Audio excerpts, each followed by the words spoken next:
WPS, when we develop a new test, we make sure that we bring our authors to you all to bring it to life so they can answer your research questions, you can meet clinicians' needs, and ideally, we want to change an individual's life for the better. So our presentation today is SPM and SPM Quick Tips with case study, helping a preschooler with ASD and sensory processing issues at home, school, clinic, and via telehealth.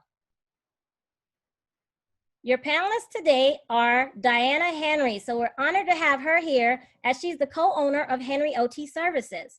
She's also the author of Tools for Teens and Tool Chest, and co-authors Tools for Tots and Tools for Infants, co-authors the SPM and SPM Preschool, and the upcoming SPM 2. So stay tuned for that. And she'll be the author of the SPM Quick Tips and SPM Quick Tips for Preschool also. Maureen Kane-Wineland also is here with us today co-presenting, and she is the co-owner of Rehab Dynamics, pediatric therapy facility located in Ohio. She co-authors Tools for Tots and Tools for Infants and has been a data collector for the SPM, the SPM P, and the SPM 2. We also have Salvador Velasco, who's our OES product manager, who's here to help you along the way. So he's worked with the SPM and the SPM P and Quick Tips, which is available on our online evaluation system when it first launched in 2014. So he's currently working with our research, sales, and IT teams on the digital version of the upcoming SPM. And who am I? I'm Dr. Dougleen Jackson. I have a master's in OT, a PhD in special ed in early childhood, and I come to you today as an assessment consultant with WPS. So welcome everybody to our webinar. Next slide. And here's what we will cover today. We're going to give you a complete picture of sensory processing difficulties in children as we bring to you the sensory processing measure preschool, and the SPM and SPM P quick tips. You see here on the screen also the SPM 2 and the SPM 2 quick tips because that's coming out soon. Before we get started and I bring Diana Henry to you all, we have a poll here, and I want you to go ahead and let us know what's your experience with using the SPM and quick tips. So let us know whether you're SPM only and only have looked at the paper-based version, SPM and quick tips, meaning you've used the paper-based version for both, SPM paper-based online as well, and then the SPM and quick tips paper-based and online. We want to know what your experience is as we get started. And I see a lot of responses coming in, and a lot of you all have either not used it yet, so you're in for a treat. You're going to see from the authors and experienced clinicians how to go about using our SPM and the SPM quick tips. The other half of you are on the paper base, so stay tuned towards the end. You'll see how you can use it online, especially in this era of telehealth. So with that said, Diana Henry, go ahead. Let's get us started.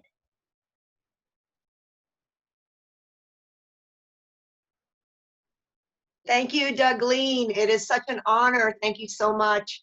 Such an honor to have all of you attendees here. It's wonderful, and I'm really thrilled. I also am so happy to have my dear friend and colleague, Maureen Kane-Wineland, whom I've worked with for many years on the Tools for Tots and Tools for Infants books, and Sal Valesco, who I call him the IT guru in my world. So we have quite a team. So Dougleen, thank you for sending us off, and here we go. So today we're going to talk about a case study. I picked Danielle, a 5-year-old in a developmental preschool who was diagnosed with ASD. I'll show you the initial SPM preschool test, the retest 2 months later, and for today I'm going to be highlighting praxis. This is an area in sensory processing that I think is often missed by clinicians and even just in general out there. But praxis is very important, a very important component of sensory processing. And we're going to look at the ideation and motor planning components today. So the case study, then we're really wanting you to see how it works on paper as well as the online version. And Maureen is going to show you on how easy it is, and especially as Dougleen said, in this age of telehealth, with COVID, we wanted, and WPS has been really adamant about wanting to help families and the teachers out there to be able to use this seamlessly while we are in front of our screens. So I think you'll be really excited with it. So we'll show you the ease when evaluating, coaching, and treating children in person and online. And then the most important is the question and answer period. We really wanted to keep a good chunk of time to give you all an opportunity to ask your questions, because that's where it really counts. That's where we all learn from each other and collaborate together as we work together to figure out the best way for our families and our teachers. So Danielle, she came with these presenting problems. The father said she's unable to dress herself. She's not potty trained. She doesn't have many play interests. She avoids using playground equipment. And she appeared to have more challenges at home than at school. So much so that the OT that referred her to me called me back and initially said, you know, maybe you don't want to use this as a case study because we're not seeing the sensory issues at school. Well, we're going to learn that with using the SPM, there were some sensory processing issues. So I went to the school and I noticed she didn't use the playground equipment at all. Though she was really fun and very social, she only ran around and had kids running after her, calling their names, never using any of the playground equipment. So using the SPM, this is what the electronic version actually looks like. Sent the form to the home and actually on the HIPAA secure platform for the form and generated this report. I'll show you a close-up. This is the top of it, and you'll see at the left-hand side, it's all the child's information, and on the right, it'll give you the scale, the raw score, the T-scores, the percentiles, and the interpretive range. The bottom is really cool because we have a graph, and you can see here, the darkened portion is what we call definite dysfunction. The gray is some problems, and the white is typical. And you can see, at least at home, that there were quite a few challenges for her, and that the parents actually highlighted praxis, or what we call planning and ideas, there in this form. There are some other issues that are contributing to some of the other issues that she has at school too, and we're going to see that. So when we review the home score, we actually see that there was definite dysfunction in the touch system, the body awareness, or what we call proprioception, planning and ideas or praxis, as well as social participation, and the total score, the total sensory system score. So we look at all those scales and we take a finer look at what we call the vulnerabilities, over responsivity to movement and balance, her perceptual issues, as well as the motor planning and ideation I mentioned before. So this is the school form. And if you look at it, you can see at the comments area that the teacher said, despite the parents' reports, we're not seeing any sensory problems in the school for this initial test. They had actually used another assessment for sensory processing. However, when we look at the scoring, and I'll show you the graph, you can see that even the teacher picked out these areas of balance and praxis issues, which she initially thought there weren't problems in. So looking at what are the contributing items, I'm going to highlight the praxis, as I mentioned, and specifically here motor planning, which is defined as the ability to carry out a series of movements in proper sequence. And we look at home items confused about proper sequence, such as dressing or difficulty imitating demonstrated actions. Looking at the school, there too she had difficulty imitating demonstrations, such as in Simon Says, and failed to complete tasks with multiple steps, including using any of the playground equipment. So I asked the COTA, the CODA, or Certified OT Assistant, to take her outside. And actually, OT was being provided in that classroom, but it was always just indoors in fine motor activities. So this was the first time that the COTA took her outside. And I said, take her by the hand and see if you can have her use any of the equipment. and she was not able to use the equipment at all. I also observed her in private speech therapy and noticed that there too she was having some challenges with praxis, specifically in sequencing picture cards, as here she was trying to figure out how to line up the cards of a teddy bear getting dressed from putting his top on and then the bottom, and she just could not do that. So looking at different strategies in the quick tips area, trying to make some motor movement patterns. How high can you go? How low can you go? We also use the cranium hullabaloo game. Some of you might know of that one. It's really fun. There are different shapes, the yellow triangle and the red square, and she had to hop to each of those in sequence. I also went into the home, and as I said, the parents were both wonderful, but the father was really upset, clearly upset that he could not play with his daughter. So showing them some safety things, placing pillows on the floor and rolling on the ball, and also landing on the pillows for all over body touch pressure. Here we're pretending that she's a hot dog and I'm spreading mustard on her using deep pressure touch. I also encourage the parents to take her out to the playgrounds and use a lot of what we call proprioception or heavy work activities, such as here, pulling herself up on the playground slide. And then I brought into the classroom, the teacher was very open to learning. You know, she said, we work here in preschool, we don't play. And so I brought in this little Tilton world, and I asked her to lie on her stomach, and you can see she had difficulty figuring out how to do that. Then we were playing, she was a turtle, and we put beanbag chairs on top to give deep pressure touch. And she even had to ask me, how do I get out? Can you imagine a 5-year-old not knowing how to get out from underneath a bunch of beanbag chairs?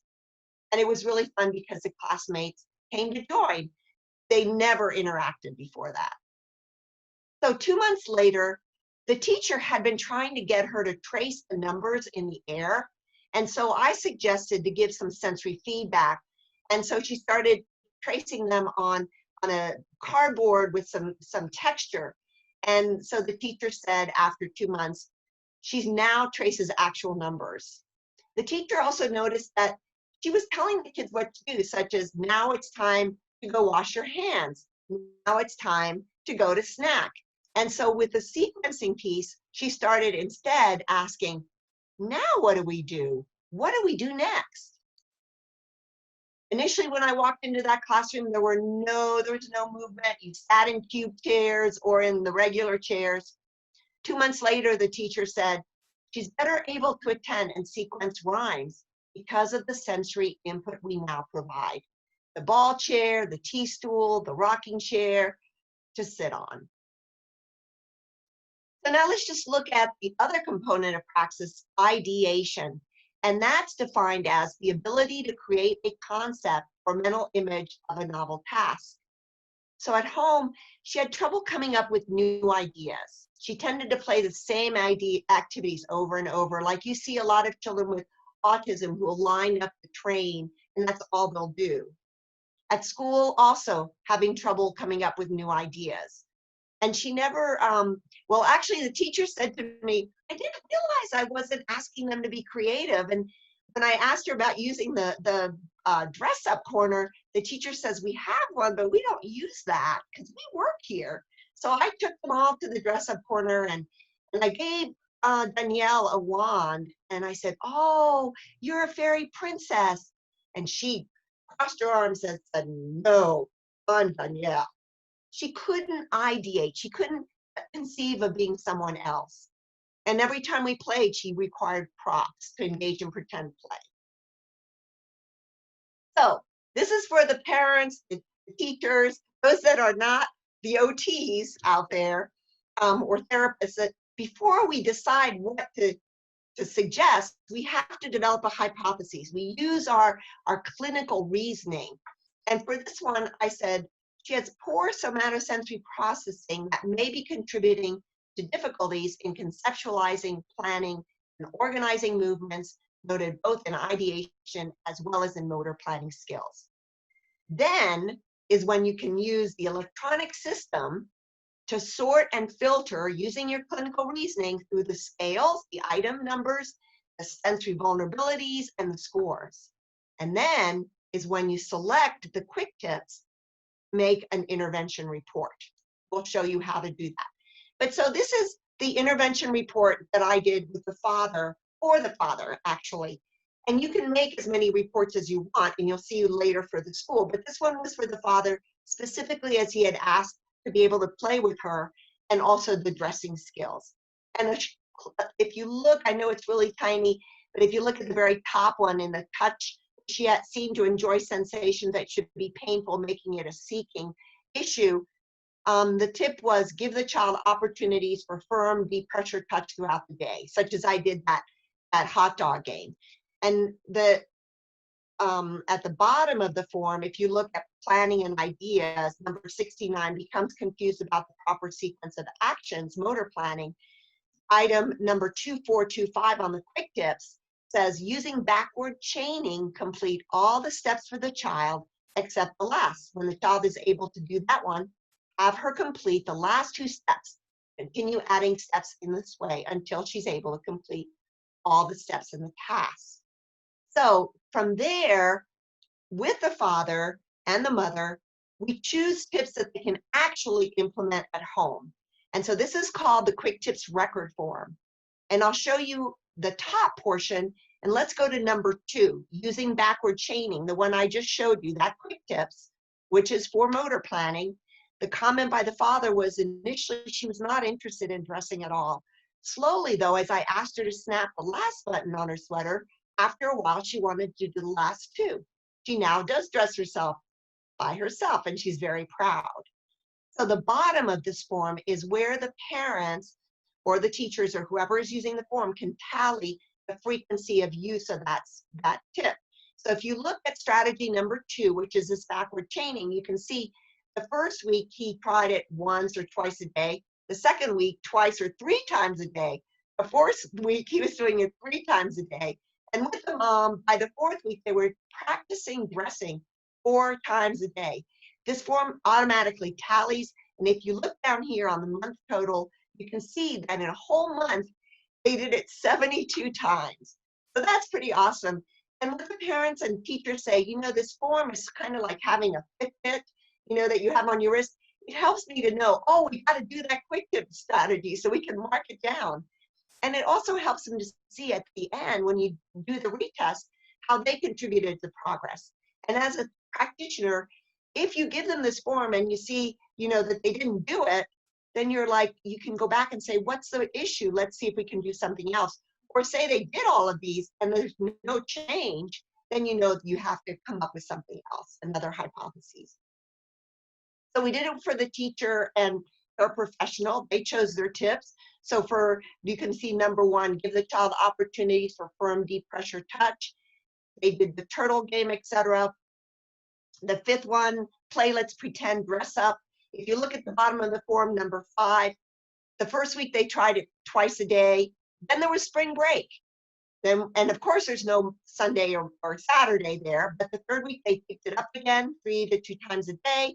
The 4th week, 3 times a day.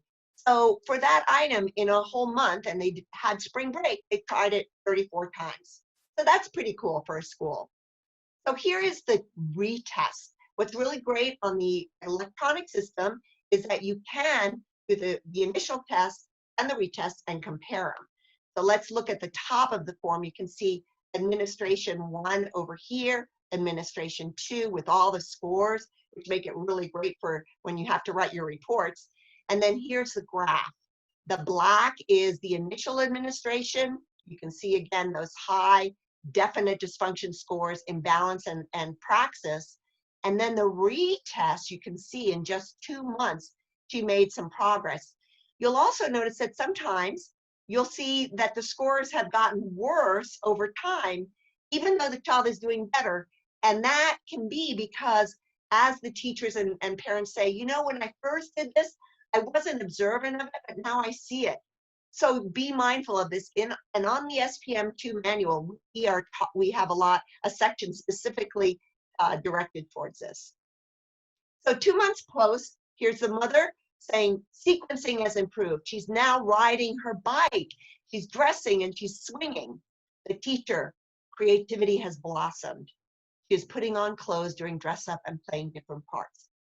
And the school principal, who was part of our team, he joined us at all our team meetings, and who heard me say about the importance of movement, and you'll notice on their original playground there was no swings. He said at the end of this research project, he said, we need to add a swing. And then when I went back the next year, there was a swing on the playground. The principal had worked with the PTA group and they got the swing. So the SPM and the quick tips can even make systems change. And that's when it's really powerful too.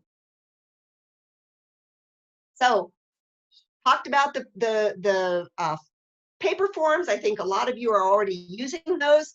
The SPM quick tips also comes in paper form. So you can use it by your desk as you're working or bring it to the team meeting so people can look through it.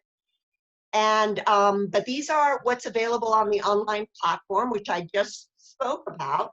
And now I'm going to turn it over to Maureen, and she's going to explain the online workflow and then actually show you how it works. So Maureen, take it over. We just quickly wanted to go over the steps in using the online assessment tools because since all the switch with telehealth, I've even used it more than I did before. I didn't think it was possible that I could use it more than I did before, but it really has helped everything. One of the really nice things is when you set up your account with WPS and purchase access to some of the online materials, at every page is a help button, which for those of us who are new to it and trying to figure out the answers of how to go through this and how to get to the different points of assessment and what to do, right at the beginning it's there, and it's very easy with frequently asked questions as well as contact information, how you can email directly to WPS, and they're really good about responding back if you need some help with it. So that's a good piece to know about. So you're going to decide to administer your sensory processing measure online. You can set it up through the website to send it to the family or the teacher or the daycare provider online, and we'll go through actually doing that. Or in my clinic, I sometimes have parents there for the assessment, and I give them a Chromebook with the link, and I can set it up so they can do it online right at my clinic so that it's done and ready to be scored when the family's done talking to me and I'm done with the assessment. Just know that it is a HIPAA secure platform and you have nothing to worry about in terms of the data being not protected. It's very secure.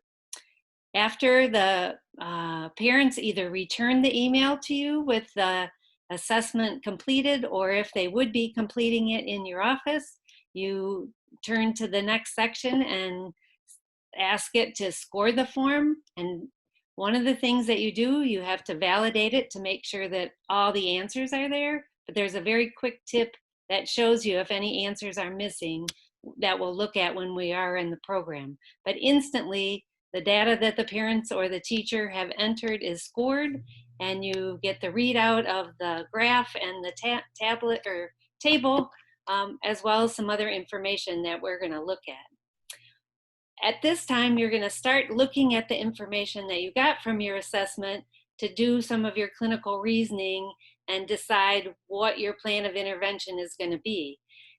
Sometimes I have situations where I give the form to two people. I'm not sure I understand. The parent, I might give it to the mom and dad. They might be separated. I might give it to the biological mom and the foster mom. So if I use the same form, say I'm giving both of them the home form, I can use the comparison tool and compare their responses on those forms so that I can see, oh, it is a little different at dad's house. Her behavior is a little more intense at mom's. I might want to target my interventions or my suggestions a little bit better. So that's a really nice piece also if you do have situations where you need to do that type of assessment. So you've gathered your information from the forms they've completed. You start to have a hypothesis about, it looks like she really is a sensory seeker, and I could see why in the classroom she might be having these problems. Let's look at maybe body awareness and motor planning. So you're going to start to look at some of the filtering. Diana did a nice job showing us the example for the girl that she presented of how they were able to narrow the focus down to get at the heart of the problem. And I'll show you how to filter online. Once you decide what kind of area you want to focus, you can filter and get tips just for body awareness or just for balance and motion, or the tips that highlight sensory seeking behavior. So you're going to select those on the platform and make those selections. And for each problem area that was identified on the sensory processing measure, there is a wealth of information. So if I pick 5 items on the SPM that were concerning, I might get 10 suggestions for each one of those items. Each has a little different focus about them. Some may be more teaching, some may be more direct sensory intervention strategies, some may be accommodations in the room, but you'll be surprised at the wealth of suggestions that are available to you. So you're going to print that out, you're going to select which ones will work in the environment that you're doing it, and print those out so that you can share those with the teacher, the mom, whoever.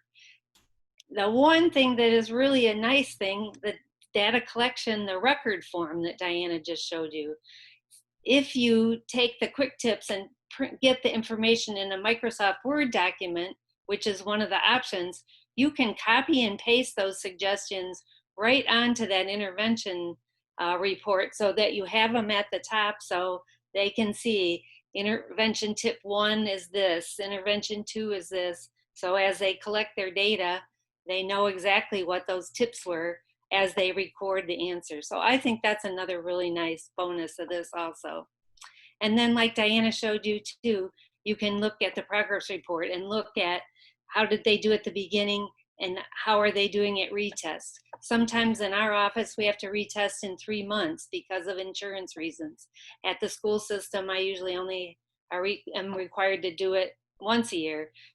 I might have a child that's changing a lot and I want to do it sooner than that. So this is a really good way to switch and get a comparison so you can look at the change over time and adjust. Now I'm going to stop this for a minute and I'm going to go to the platform online. Once you purchase your materials from WPS and your account is set up, you'll sign into this online evaluation system, go to your account, and you can begin your assessment.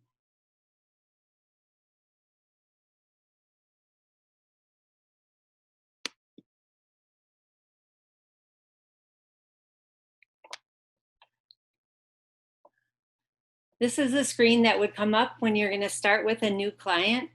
Over here on the left, it says create new client. So you can easily start to add a new client and begin the assessment. Just for the sake of this demonstration, I loaded a client so we could get through this a little bit faster so you could get to your questions. So we're going to look at Joseph. So he's a young boy, and when you enter your clients, basically it's name, age, gender, date of birth, and the email that you want to have the assessment sent to. You could do this multiple times because you might be sending one to mom or dad or the teacher, but the information that you added would remain populated here. You just could redo it and do the change of email. The nice thing also is it figures out his age, so you don't have to do that. A lot of therapists I know have all these little calculators on their phone where we have to do it, and here we don't need to do it. So we're going to say start assessment, and the platform is going to take us directly to the version of the sensory processing measure that's appropriate for this child's age. There's 2 measures available right now. This is the preschool version, and it stops at age 5. But since the client I created is 6, we're going to select this one. you're going to pre-select this part before you send the email, so that we can, so the parent can complete it. I set one up so that you could see what it is like, what the parent would get. And this is a copy of one that at the beginning, it has the directions that are very, very easy to follow. It says to complete this based on your child's performance in the last month and use this scale. Never, frequently, occasionally, or always. So it's pretty easy selection. The parent will just add their information, their name, their relationship. It'll populate the administration date. Then there's a button down on the right to click to go to the next section. So it will scroll to the next page that they need to click to keep going. As you can see on the right or on the left, there's little red triangles and numbers highlighted. This indicates that we started this one, but all these areas are missing, so we would need to complete it before it was submitted for scoring. So here, the first one that we're just going to walk through one so you can see. This is social participation. This is partially completed. We put a response in never for plays with friends cooperatively and interacts appropriately with parents and others. I put never, but all these others, shares when asked, occasionally. This is a good tip that you have to click at the top. So all the little things that make it good, I'm going to get to show you because I just did it myself. There's a little box at the top that you have to click to say, allow you to score it in person.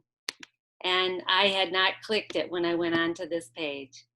So I'm making it look harder than it is, which I'm sorry. It's You can okay. see how easy it is to finish. So they're just going to keep on going down to the end and then click to end it and submit it to you. But you can, each section will tell you if they've completed it or not. Then we're going to go back and look at, here's the button that I did not click, continue in person. So that's a good tip to know because I had to find that one myself.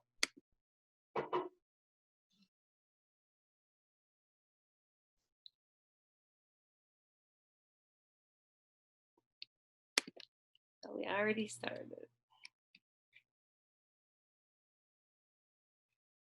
So we started the assessment. I'm going to show you one that's already been completed just so you can see how quickly the scoring is. The submitted forms would be the home form. So I'm going to click on this to show you.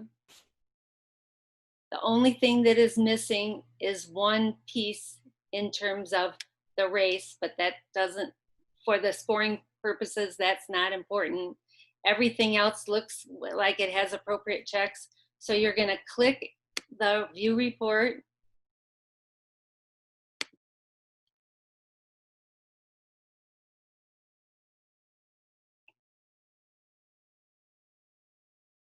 And this is the beauty of it for me.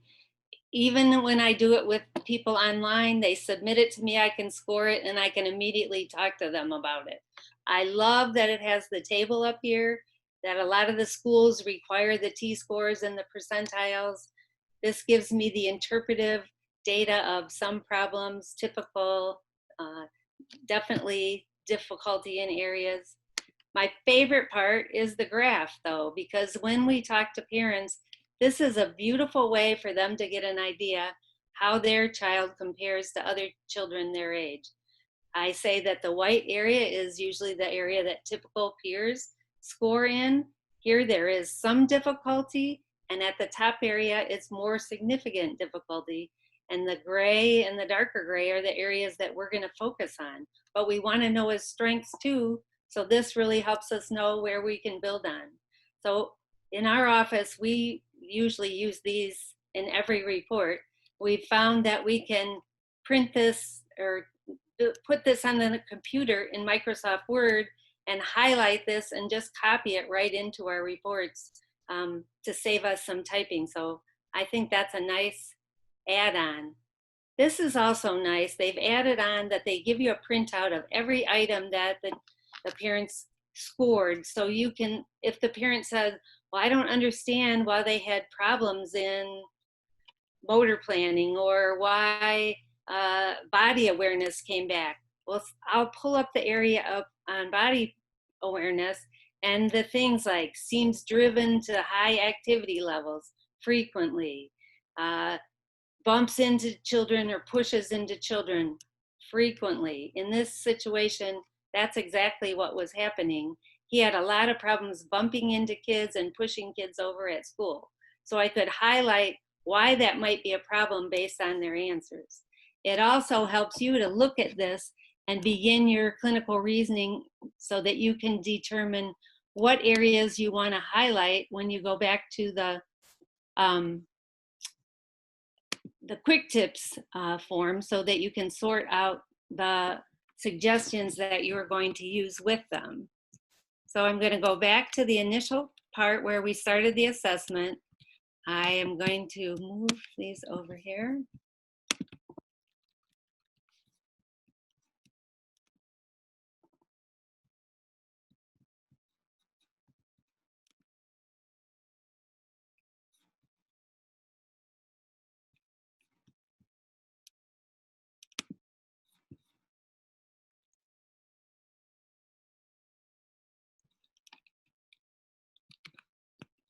So I administered the assessments, the sensory processing measure.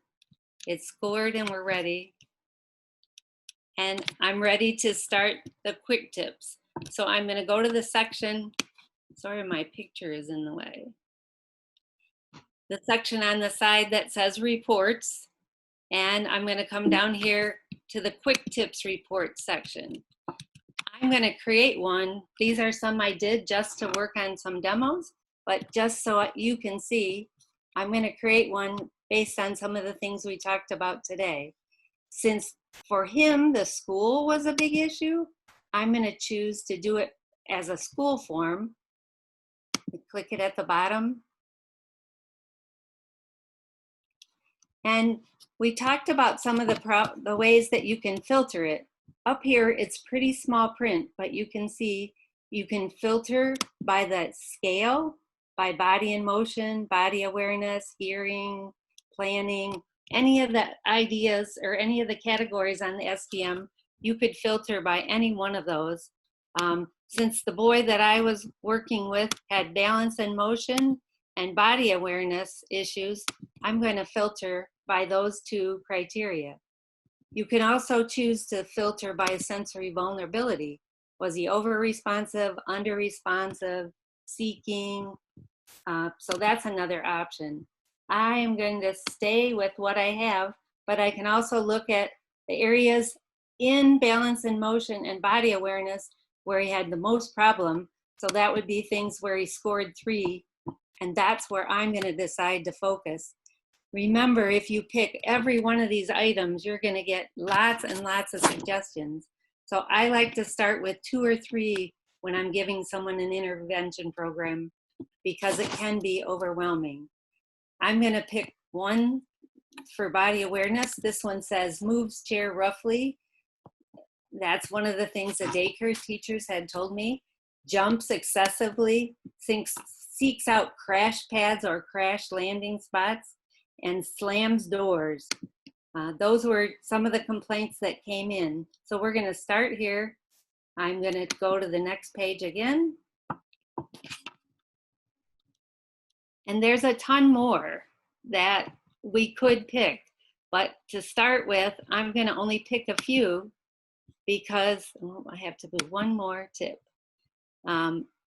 This one says, help prepare the child for sitting for fine motor tasks by having him do more heavy work things such as hopping, jumping, swinging. So that would be appropriate for this child also.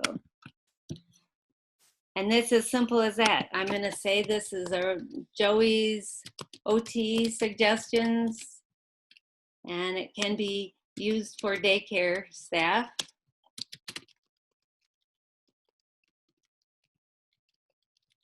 You can add as much as you want there.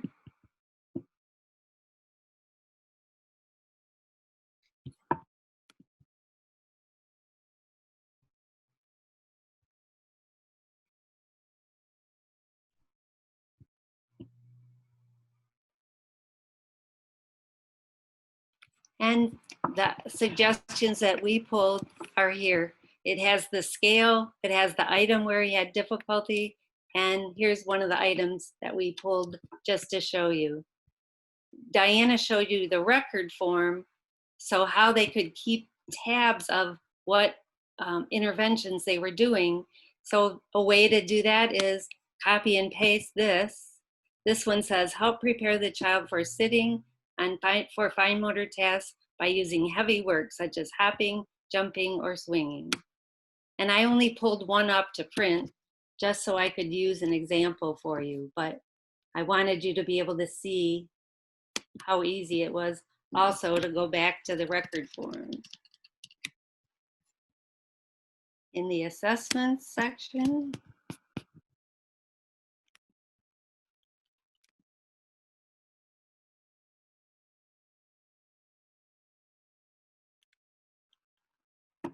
and so I went to the assessments. The one that I scored was a sensory processing measure preschool.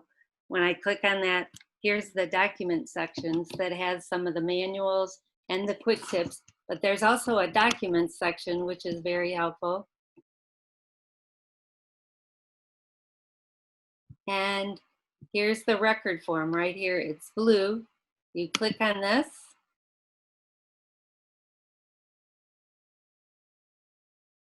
And I can paste my suggestions right here. So this is number one, and then I can begin to add the other ones in. I didn't add them all for the sake of this.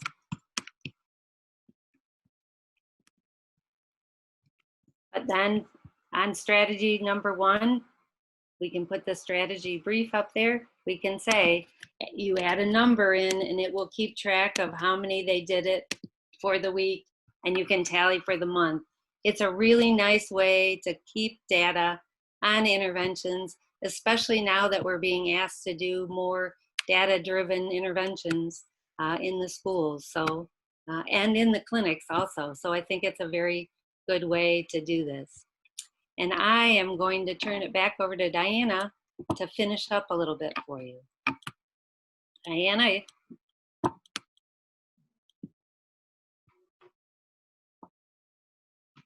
Yes, here I am. So, all right, Maureen, that was awesome. Thank you so much. I know it can look overwhelming when you first look at it, but it is so simple. And as Maureen said, WPS is there to help all the time. So, yeah, give it a go. That's what they say in Australia. That's what I say too. So going from here, just at the end, I wanted to show you the team that I worked with. Danielle's parents are here, the father, the mother, they were amazing.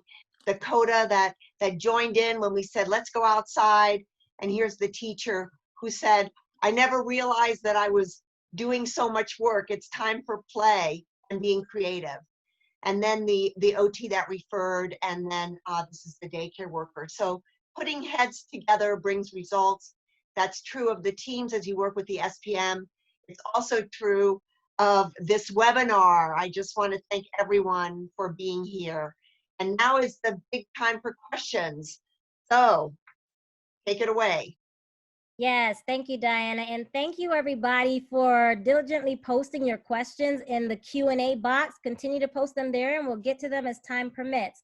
But for those who are new to the sensory processing measure and sensory processing measure preschool, they want to know what ages does each cover, as well as what languages it's available in.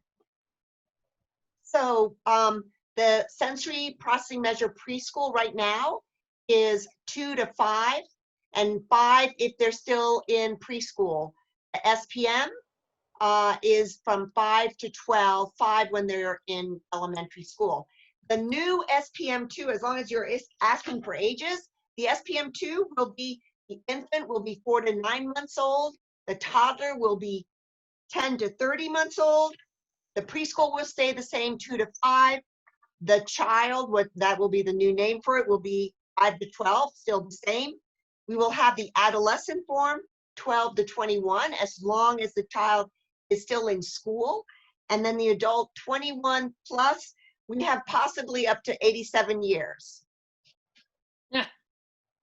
That's a wide age range, so we're excited for when that does come out. Others are asking also, do you recommend that only occupational therapists administer the SPM or SPM preschool? And can maybe school psychologists or speech and language pathologists also administer it? That's a great question. And so what you have to think about is that it's a behavioral rating scale. So even certified OT assistants can administer it, in other words, can give the forms out to the parents. So can the psychologists. All of the people that you mentioned are able to do it. In terms of interpretation, that is where I would highly recommend that you have a practitioner who has expertise in sensory integration. So usually it's an occupational therapist, but sometimes you'll have physical therapists that also have that, as well as speech and language pathologists. And I work often with the psychologists who initially give out the forms, come back, and then we together will interpret it.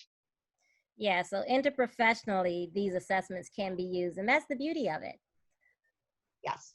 One of the other questions was languages. We have people from all over here. What languages is the SPM available in? So right now, it has been published in Spanish and English, and I understand the Turkish also. We have it in Swedish and Danish also.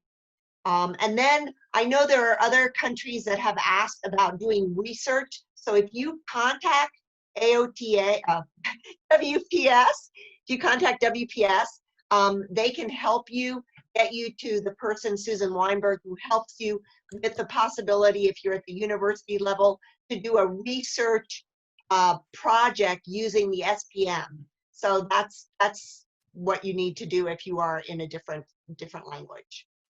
And I'm glad you mentioned research. So go ahead in the chat box if you've ever helped with any research for the SPM. If there are any data collectors for the current edition or the upcoming one, go ahead and let us know in the chat. We'd like to see that too.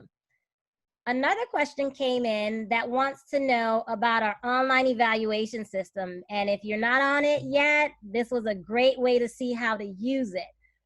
If you are working for a school district, can the electronic version have an account that's used by multiple therapists?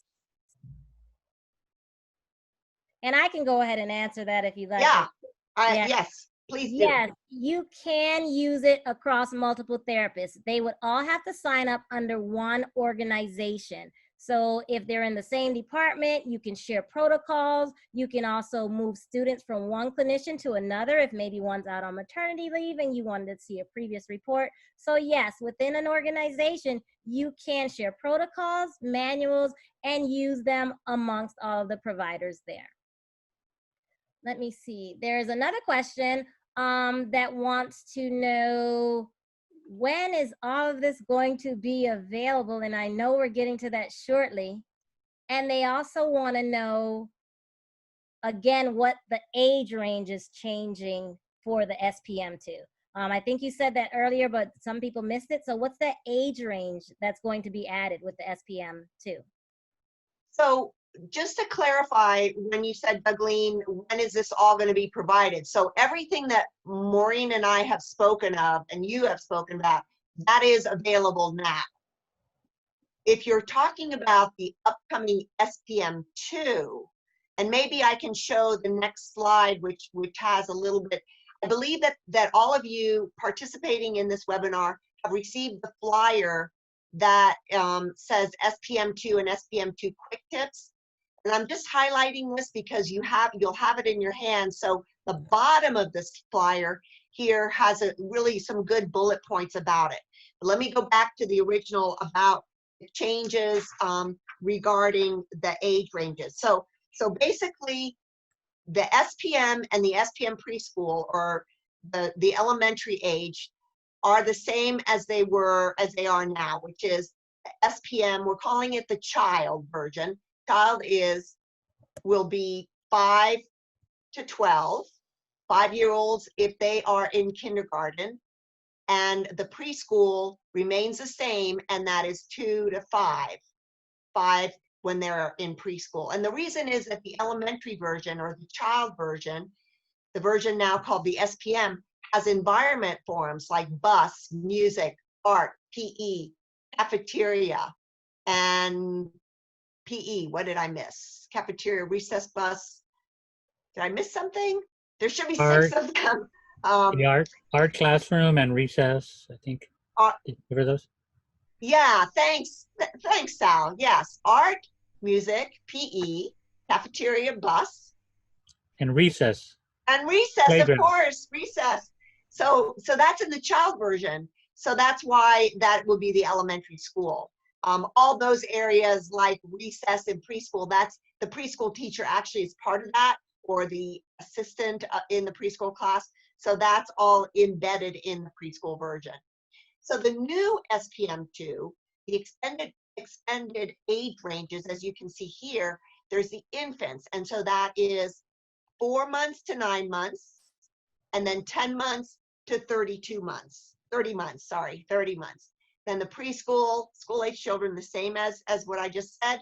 The adolescent is from 12 to 21, as long as they're still in school, and the adult is 21 or out of school, all the way up to maybe 87 years old. So that's the age range. While I'm in there, I'll go ahead and mention some of the changes too with the SPM2. We updated the norms based on new nationally representative standardization samples. So tell everybody there that is why it's taking us so long to get this out to you. We wanted it to be a very strong, have really good psychometrics. Once again, just like the former SPM. So we re-normed everything, including the preschool and the child. It assesses and compares across all the environments, and we've included a new environment, which is the driving form, both with the teenagers, the adolescent, and the adults. And then the SPM2 quick tips are also updated in the child and the preschool, and that will be published with the SPM2 at the beginning. And then we will also have the SPM2 infants, adolescents, and adults. So if you want to help and give some ideas for those, please, we're still working on those. But the quick tips, child and preschool will be done. We're also going to be doing something new with the quick tips. As Maureen mentioned, there are different objectives. So if you want to adapt the environment, you'll choose certain quick tips. If you want to train, say, a teacher or parent, or you're having an in-service, you can choose certain quick tips. Well, now in the SPM2 quick tips, you'll actually be able to sort according to those objectives, and we have 7 of those objectives for each of the tips. So it'll make it easier for you if you're saying, oh, I want to do an in-service, let me just look at the tips for that. We're going to compare now the sensory needs of individuals to those of a caregiver, parent, teacher, or other adult. In other words, for example, in the infant, we not only have the form that the parent will fill out or the caregiver will fill out on the child, the infant, but there will also be a caregiver form for the caregiver to fill out on themselves. So for example, you have an infant that cries all the time, colicky, and then you have a caregiver who has maybe auditory over-responsivity, really sensitive to sound. That would be quite difficult. And so with the quick tips now, you'll be able to work together with a caregiver to find some tips to make what we call a goodness of fit between them and their infant. We're also going to be updating what we did as we redid the items. We noticed as we were doing our pilot studies and everything that they really reflect changes in technology for children's play and activities, as we see as more and more of us are using screens. So that's sort of it in a nutshell. So we're really excited about it. And I don't know, Dougleen, or can someone say when you think the SPM2 will be available? Yes, if you go to the next slide, I believe we have information there. Yes, It will be out coming soon to you all in spring 2021. If you want more information so that you can stay connected, the link is posted in the chat. I'll make sure I post it again so that you all can have that. And if you can go to the next slide for me. If any of you have any questions, be sure to follow up with us. You can reach out to our assessment consultants at consult@wpspublish.com. I know we're coming to the close of our webinar, and there are many questions that we were able to answer. Next slide, please. We also have a bunch of resources for you too, and you can reach out to us at consult@wpspublish.com and visit these pages. So the telepractice page is here, where we have information on how you can use assessments through telepractice. Our content hub has a wealth of information as well, and our webinars, including this one, is included in our video resources, which you'll be receiving this as well as the handouts in an email. So look out for that, and go on our YouTube channel too and subscribe. And additionally, remember, you can click on this link to be updated as new information comes out on the SPM too. So I thank you all for attending. We're coming to a close. It is at the top of the hour. I thank all of our panelists. Thank you, Diana Henry. Thank you, Maureen Kane-Wineland. Thank you, Sal Valesco. And thank you, WPS, for putting this on for our customers. Thank you all, and have a great day. Thank you so much, everybody. Thank you so much.